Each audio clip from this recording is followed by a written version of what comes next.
Bonjour et bienvenue dans le flash d'information. C'est jour de fête aujourd'hui pour les musulmans, jour de grande fête. C'est l'Aïd el-Kébir, la fête qui pour eux est la plus importante. Les fidèles sont de retour des différentes mosquées et autres espaces de prière. Ils procèdent certainement en ce moment même à l'immolation de leurs bêtes pour ensuite s'offrir un déjeuner copieux. La célébration officielle de l'Aïd el-Kébir 2024 a eu lieu à la grande mosquée de la Riviera Golfe. Comme vous le voyez en image, c'était en présence du ministre d'État Téné Birahima Ouattara et de plusieurs autres membres du gouvernement. À la veille de cette journée de fête, les salons de beauté ont presque refusé du monde, tant chacune voulait être la plus belle pour ce jour de prière et de joie. Sarah Tiéméné et Godefroy Okambawa ont fait le tour de plusieurs communes d'Abidjan. Vous allez le voir maintenant. À quelques heures de la fête de la Tabaski, salon de beauté et d'esthétique, grue de monde. Au grand marché de la commune d'Adjamé, difficile de trouver une place dans un salon. Les réservations sont parfois faites la veille. Tresses, faux ongles, faux cils, le traçage des cils, communément appelé rajout.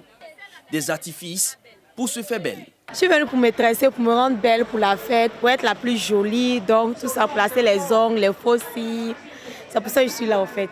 Je suis venue aujourd'hui à Adjamé pour me rendre belle. C'est pour ça, vous voyez les faux cils et puis les sourcils qui sont noirs. Face à ce tableau, des attitudes sont recommandées par la religion pour la célébration. Pour cette veille de la fête, de rester en tout cas dans tout ce qui est bien, d'éviter tout ce qui peut attiser la colère de Dieu, voilà, tel que nous le savons. Donc les gens sont tellement plongés, c'est-à-dire que tellement dans la fête, tellement dans la réjouissance, que les personnes oublient l'essentiel même qui est la soumission et puis l'obéissance liée à cette fête-là. Donc nous disons aux gens, c'est un jour de reconnaissance. On ne peut pas être reconnaissant si on décide de donner dos à la personne. L'Aïd el-Kébir, appelée Tabaski, est la plus importante des fêtes musulmanes. Elle marque également la fin du Hajj, le pèlerinage à la Mecque. Kamala Harris, Volodymyr Zelensky, Emmanuel Macron, Alassane Ouattara et une soixantaine de chefs d'État et de gouvernement se sont réunis hier en Suisse. Un sommet pour la paix en Ukraine sous haute sécurité, sans la Russie et sans la Chine, donc sans enjeu pourrait-on craindre. Mais ce n'est pas ce que dit le président ukrainien. Zelensky s'est félicité de la centaine de participants présents et même si certains leaders de premier plan n'ont pas fait le déplacement, il l'assure, cette conférence fera date. Son homologue suisse Viola Amerd a rappelé que les objectifs du sommet restaient modestes, à savoir créer les conditions favorables à l'émergence d'un processus de paix. La Russie devra forcément en faire partie, mais à quelles conditions? C'est là toute la question.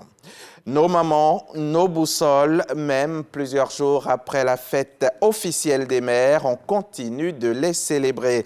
Hommage doit même leur être rendu tout au long de l'année. En tout cas, à Tafiré, dans le Hambol, les femmes là-bas n'oublieront jamais cette fête des mères 2024. Dominique Ouattara en personne était à leur côté et la première dame leur a même fait don de vivres et de non-vivre d'une valeur de 500 millions de francs CFA.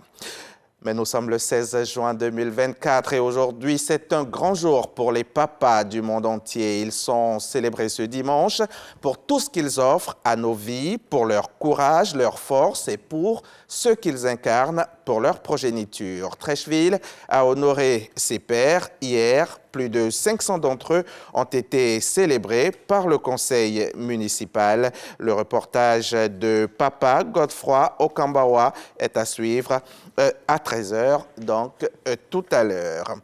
En Guinée, une semaine après son interpellation, le général Sadiba Koulibaly, ex-numéro 2 de la junte et ancien chef d'état-major de l'armée, est accusé de désertion, dont abandon de poste à l'étranger. Il est chargé d'affaires à l'ambassade de Guinée à Cuba depuis 2023. Il a été jugé vendredi 14 juin par un tribunal militaire et condamné à une peine de 5 ans de prison ferme.